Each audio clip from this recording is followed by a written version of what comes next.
Hello, my colleagues. Welcome back to Career and Corporate Hub. Ngadzina ndifikodani Hlatshwayo. So we are currently running a series on interview tips. So if you have not checked out the first 4 videos, please do check them out. They have useful tips. I think more especially for somebody who's been job hunting and they are still not finding anything. So the first one is about CV writing, how you can make your CV stand out. And I always say that your CV is your catalog. Like when you think of a shopping catalog, that what attracts you to go into, go buy products is when you get a catalog and you see the sale that is there. So therefore, that's what your CV is, or that's the job that your CV should do. So now the second one is about just job hunting strategy. With your CV, then what? Like your CV alone is not enough. You need a proper strategy to make your CV stand out. Not only your CV stand out, but for you to get shortlisted. This is where you start networking, the way you apply as well. Instead of applying for so many jobs in like every day, you should focus more on the quality of your application. So it's not about quantity, it's about quality. And, looking at how you apply for a job, sometimes you just, because you've got like your profile, maybe for an example registered on PNet, and every single time you're just pushing the button. But I think the video episode 2 or part 2 would help you to then give you a better strategy on when you're applying, and also to increase your opportunities of getting shortlisted.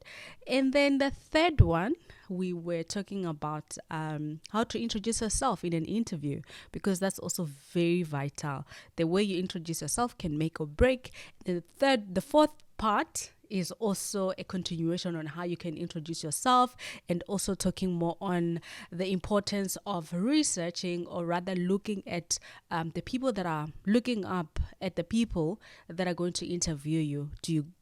You should go to their LinkedIn profile to check who are these people, what do they like, so that then your answers could be tailored around their professions and also their perspective as well. So that's quite important. So now today we're going to answer one of the question that every single time I'm doing interview preps, this question is asked. Like, how do I respond to what are your salary expectations? And I don't think this question should really be part of the interview for people that are interviewing for an intern, because most companies, their intern salary is the same. And if you guys are asking the interns what are their salary expectations, what exactly are you trying to do? Like, are you trying to trap them? What's happening? So I would like to understand why this question is asked for an intern. Do you want to see if this intern would be here to learn, or would be here for money, right? So I'm quite interested, because I think when I did my first interview for an internship, I was asked this question, and I didn't give an answer on what my salary expectations are, which, if you are still in the beginning of your career, still applying for junior roles, you should not have you shouldn't give an answer as to how much you want them to pay you, because this could cost you, the job. So it's quite important that when you really respond to this answer, you focus more on you going there to learn. You're still building your experience. So when they ask you what are your salary expectations, your response should be, my primary focus is building experience. I'm still in the beginning of my career, and therefore thinking about money it's the last thing in my mind. So I just want to build as much experience and grow because I'm still in the beginning of my career. So that's actually how you should answer this question. And they might ask you that, but at least you should have some salary expectations. Is there anything that you think like we should pay you? You should never mention a number. And what you can say is, honestly, I was so excited when I got this opportunity to be interviewed, and I did not even think about how much this job is going to pay. And if you're freshly out of varsity, you can also say that I just completed my degree, and I don't even know how much different roles pay. So currently, my primary focus is really learning. Maybe in 2 years' time, I would know the amount. And if you're doing your junior position also for an interview, the best way to also answer it is like you are still like focusing on learning. And if they really like pressurize you to put a figure, you could also mention that when I got this opportunity, I was so excited that, I got something that is aligned with what I want for my growth. So therefore, I did not even think about the salary. And then you could also ask maybe from your side, how much is, like, is the position going to, like, what is the salary for the position? You could also throw that ball back to them as well. And sometimes you could also say that I don't want to sell myself short. And currently, my primary focus is really to learn, because I'm still in the beginning of my career. And if you are then not in the beginning of your career and you are asked this question, it's very much important that you research. Different companies pay different amount. You may find that you are going to work for a big organization, and the budget for maybe a senior position could be different from a small organization salary. So it's quite important that you research about what the salaries are. And I think when you've like have worked for more than 5 years, 10 years, you should definitely know what your salary expectations are. I'm sure at the stage where you are job hunting, looking for growth, looking for greener pastures, it should really be something that you quite like what you want. So you also mentioning the figure could also be great, that you know what you want. But at the same time, you could say that I don't want to sell myself short. Therefore, not really going to mention the figure, or rather, I don't want to sell myself short or oversell myself. So in terms of the salary expectations at this stage, wouldn't really say what the figure is. So I'm quite interested to also know what the company is offering, because like what happened to me before, there was a job that was advertised, right? And then the salary was I think it was like 20 something thousand. That was like in, I think, like probably almost 10 years ago. And that was in the beginning of my career.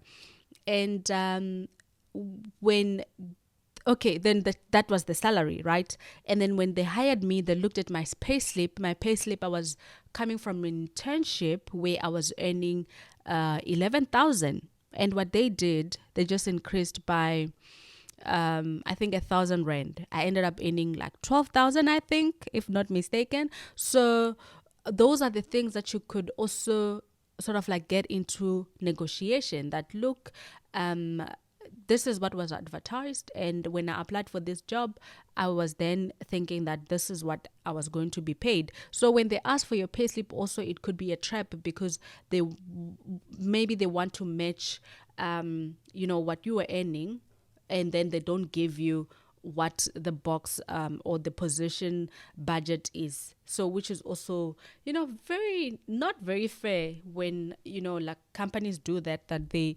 rather match your previous pay slip and not really give you what then the position what the budget is for the position. So another thing that you're not mentioning the salary, then you get your offer of employment. That's when you can start negotiating why you think you should get like a specific salary. This is where you're gonna bring in like the value that you're going to add in the company. I think we can just have like a separate discussion about how you can negotiate your salary, because this is also something that is very important. I will never get into a contractual agreement without negotiating. So it's something that I always do. And negotiating does not mean that you're also not happy with what they offer.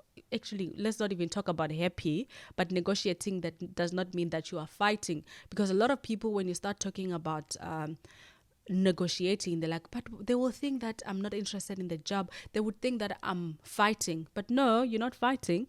Negotiation should be part of the recruitment process. So the amount that they give you should not be the only amount that they have as a budget for that role.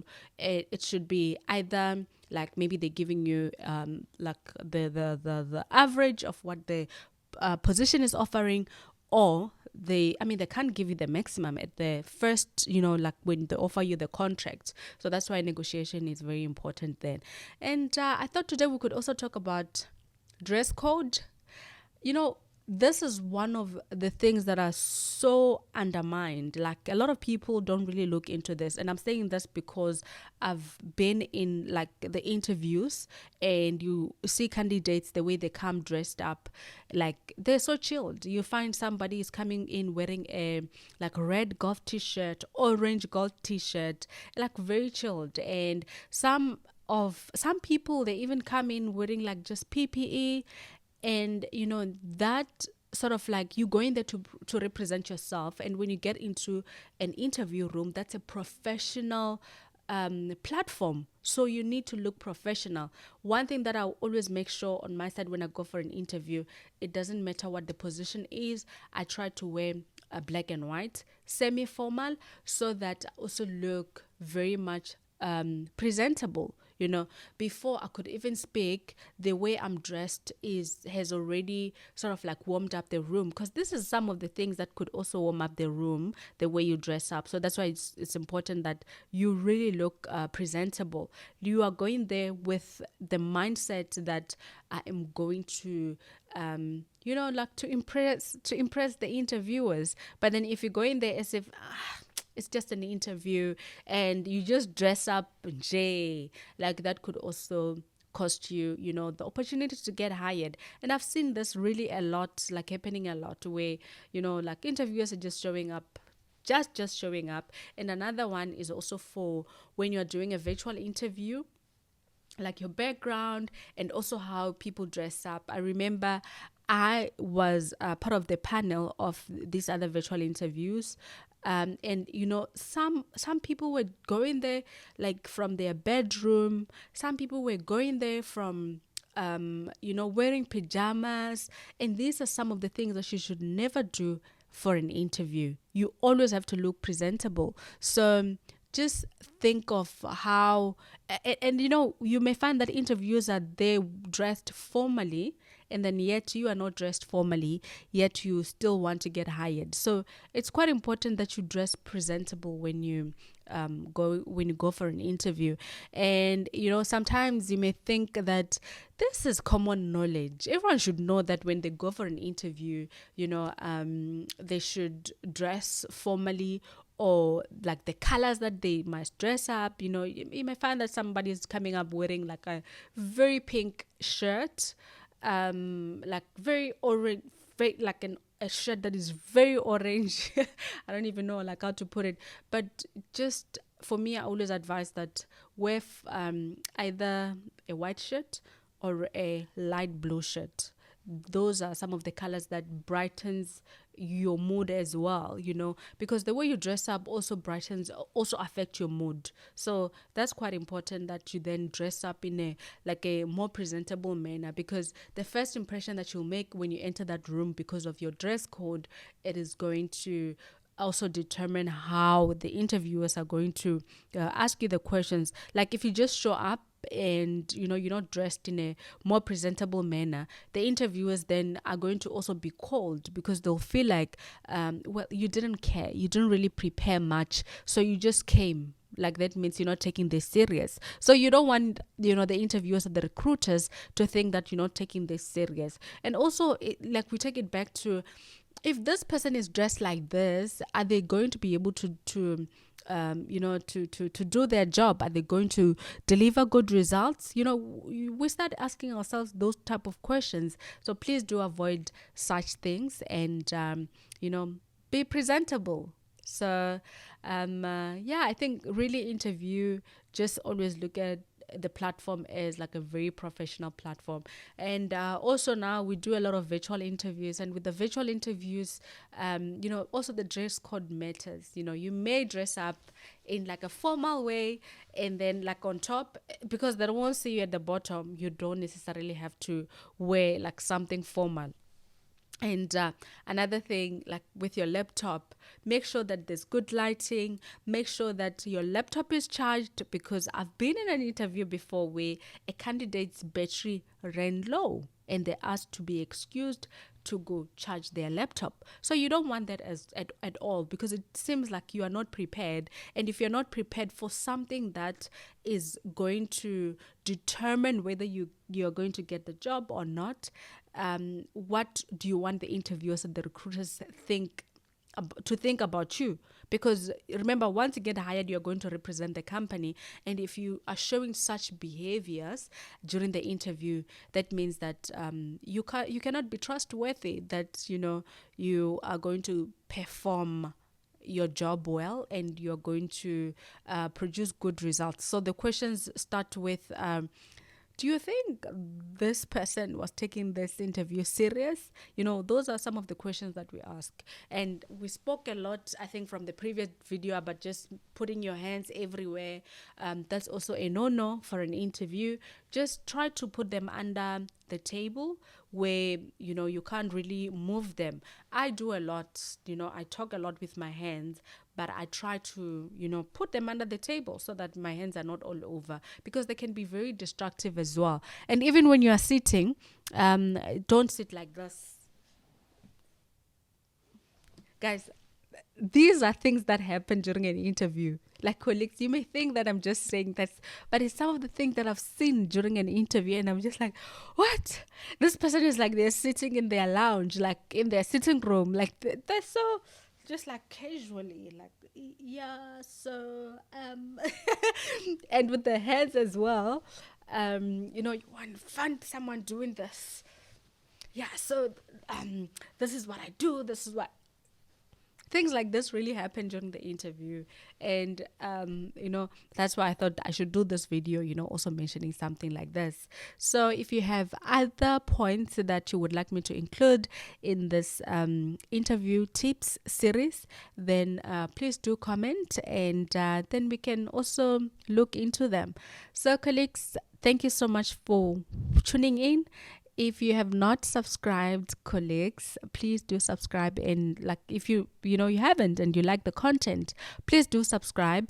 If you have subscribed, thank you so much. And if you're watching, which I'm assuming you're watching right now, please do like the video, share it. I'm sure this content is useful to people that are currently job hunting, or not necessarily people that are currently job hunting, but to anyone who's gonna find themselves like going for an interview.